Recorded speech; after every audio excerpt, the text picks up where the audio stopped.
छठी कक्षा में पढ़ने वाली पीयू रोते रोते स्कूल से घर वापस आई।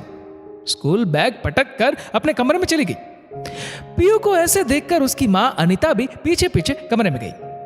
अनीता ने वजह जाननी चाहिए। रोते रोते पीयू ने बताया, उसकी क्लास में पढ़ने वाले कुछ लड़के उसे बात बात पर चिढ़ाते हैं।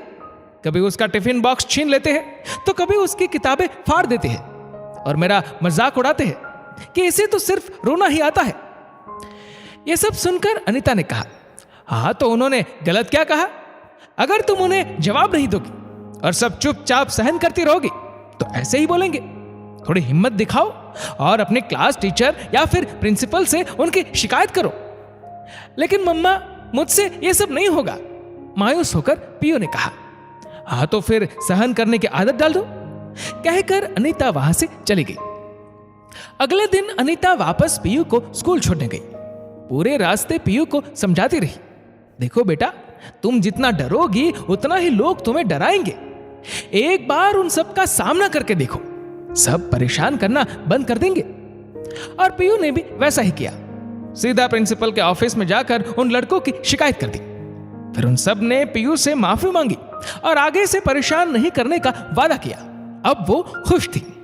तभी एक दिन जब अनीता पीयू को लेने स्कूल गई तो पीछे से एक आवाज आई, मीठी, ओ मीठी। मीठी, हाँ यही तो नाम था उसका। किसी के मुंह से अपना नाम यानी अपना निक नेम मीठी सुनकर एक ही पल में अनीता ठहर गई। वैसे तो अनीता नाम था उसका, लेकिन बचपन में सब लोग प्यार से उसे मीठी मीठी बुलाते थे क्योंकि वह बहुत ही मीठा बोलती थी। एकदम शांत से रहने वाली, हमेशा चुपचाप सिर्फ अपने काम से काम रखने वाली मीठी। सिर्फ स्कूल में ही उसका नाम अनीता था, बाकी उसके घर वाले, पड़ोसी और खास दोस्त उसे मीठी ही बुलाते थे। आज एक अनजाने शहर में शादी के इतने साल बाद उसने ये नाम सुना था। जैसे ही पीछे मुड़कर देखा तो पीछे उसकी बचपन की सहेली नीलम खड़ी थी। अनीता ने दौड़कर नीलम को गले से लगा लिया। दोनों की आंखों में खुशी के आंसू थे। आज बरसों बाद अपनी सहेली से मिली थी। अरे अनीता, तुम यहां कैसे? नीलम ने पूछा। मेरे पति का ट्रांसफर यहां इसी शहर में हो गया है। बस अभी 2 महीने पहले ही यहां शिफ्ट हुई हूं। तुम सुनाओ, तुम यहां कैसे? अरे बस मैं भी तुम्हारी तरह अपने पति के पीछे पीछे आ गई। घर में बैठे बैठे बोर हो रही थी तो सोचा क्यों ना कोई नौकरी कर लूं, और फिर इसी स्कूल में अध्यापिका की नौकरी मिल गई। मुझे नहीं पता था कि पीयू तुम्हारी बेटी है, नीलम ने कहा। हाँ, मुझे भी कहाँ पता था कि जहां पर बेटी को रोज स्कूल छोड़ने आती हूं वहां पर मुझे मेरे बचपन की सहेली अध्यापिका के रूप में मिलेंगी। कहते हुए अनीता हंसने लगी। चाहे जैसे भी हो, भले ही पीयू की वजह से, लेकिन हम मिले तो सही, नीलम ने कहा। हाँ, लेकिन ये मिलना भी कोई मिलना है। चलो, मेरा घर पास में ही है, वहां बैठकर आराम से गप्पे मारेंगे।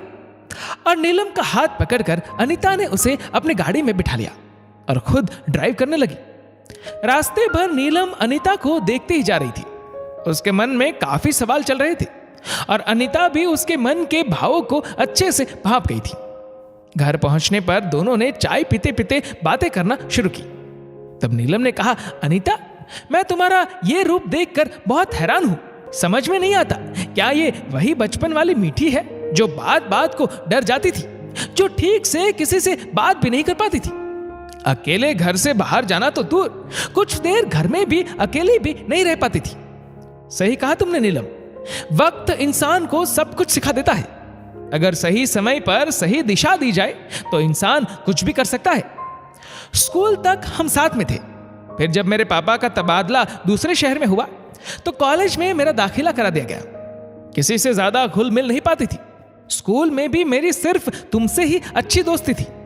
फिर नया कॉलेज, नया माहौल, अपने आप को थोड़ा उसके अनुरूप ढालने की कोशिश कर रही थी कि एक दिन कॉलेज जाते समय रास्ते में 2-3 लड़कों ने मुझे छेड़ा और मैं बिना कुछ बोले रोती हुई घर चली आई।